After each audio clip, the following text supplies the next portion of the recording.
बोलिए जय श्री राधे, जय श्री सीताराम। अभी 26 तारीख को वट सावित्री का व्रत आने वाला है, जिसको कि अपने भारत देश में खूब धूमधाम से मनाया जाता है। इस व्रत में वट वृक्ष की पूजा की जाती है और उसमें धागा लपेटा जाता है। तत्पश्चात पूजा की जाती है और उसके बाद कथा सुनी जाती है। यह इस व्रत की विधि है। और उस दिन जो उस व्रत के उपासक होते हैं, उस व्रत को करती हैं माताएं, वो निर्जला व्रत रहती है। इस प्रकार से यह व्रत की विधि है। विधि के बारे में तो आप लोगों को पता है, परंतु इस व्रत की कथा क्या है तो आज हम आपको बताएंगे। यह पौराणिक कथा है।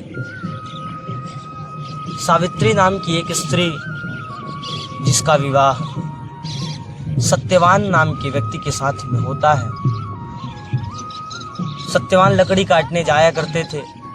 अब सावित्री जी वट वृक्ष की पूजा करती थी और वो अपने पति के दीर्घायु के लिए करती थी पूजा। एक बार नारद जी महाराज आए और उन्होंने भविष्यवाणी की कि तुम्हारे पति के प्राण 4 दिन में ही चले जाएंगे। आज से चौथे दिन, अब 3 दिन उन्होंने किसी प्रकार से बिताए। अब आप ही विचार करिए कि किसी स्त्री के पति के प्राण संकट में हो, 3-4 दिन में उनको ये भी ज्ञात हो कि 3-4 दिन में प्राण चले जाएंगे, तो उनसे किस प्रकार से वो समय व्यतीत करेंगी। ठीक उसी प्रकार से वो भी बिना खाए बिना पिए 3 दिन का समय तो उन्होंने व्यतीत कर लिया। चौथे दिन वो लकड़ी काटने के लिए सत्यवान जी चल दिए, वो उनके साथ पीछे पीछे चल दी। अब सत्यवान के सिर में दर्द हुआ और वो पत्नी सावित्री जी के गोद में सिर रख करके लेट गए और सावित्री जी उनका सिर दबाने लगी।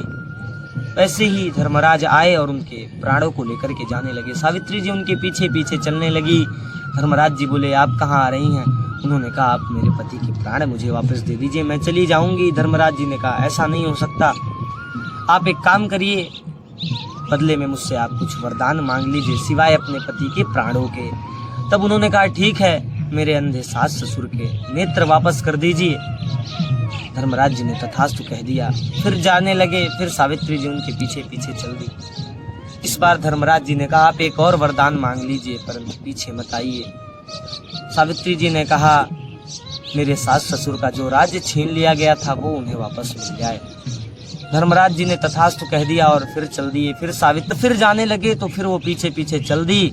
और चौथी बार धर्मराज जी ने फिर से कहा कि आप एक और वरदान मांग लीजिए, परंतु पीछे मत आइए। तब उन्होंने मांग लिया कि आप मुझे ऐसा आशीर्वाद दीजिए कि सत्यवान जी के द्वारा मुझे 100 पुत्रों की प्राप्ति हो। धर्मराज जी ने तथास्तु कह दिया।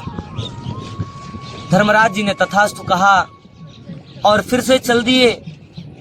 अब जब धर्मराज जी चल दिए तो सावित्री जी उनके पीछे पीछे चलने लगी और उनसे कही कि आप इनको लेकर के कहाँ जा रहे हैं? आप इनके प्राण मुझे दे दीजिए, क्योंकि आपने अभी अभी आशीर्वाद दिया है कि इनके द्वारा ही मुझे 100 पुत्रों की प्राप्ति होगी।